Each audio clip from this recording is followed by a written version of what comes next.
Abraham லிங்கனுடைய பயோகிராஃபியில் எழுதியிருக்கிறார். ஒரு முறை ஒரு பெரிய பணக்காரர் அவரை பார்க்க வேண்டும் என்று கேட்டார். ஆபிரகாம் லிங்கன் டைமே இல்லை. அப்போ மார்னிங் 5 o'clock வாங்கன்னு சொல்றாங்க. இவரு 5 மணிக்கா, சரி ஜனாதிபதி சொல்லிட்டாரு 5 மணிக்கு போவோம் அப்படின்ட்டு 4:45 போயிட்டார். காலையில ஏர்லி மார்னிங். உங்களுக்கு தெரியும் அமெரிக்காலாம் காலையில எப்படி இருக்கணும். 4:45 போயிட்டாரு. போனா ஆபிரகாம் லிங்கன் உள்ள ஒருத்தரோட பேசிட்டு இருக்கிறார்.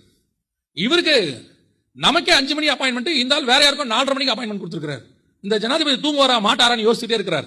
சரியா 5 மணிக்கு உள்ள வாங்க கமின் அப்படின்னு சொல்லி ஒரு சொல்றாங்க. இவர் என்ன பண்றாருன்னா உள்ள இருக்கிற ஒரு வெளியே வரட்டும் வெயிட் பண்றாரு. திருப்பி சொல்றாங்க உள்ள வாங்க அப்படின்னு. உள்ள போய் இவர் அப்படியே தேடுறாரு. லிங்கன் கேட்டாராம் என்ன தேடுறீங்க அப்படின்னு.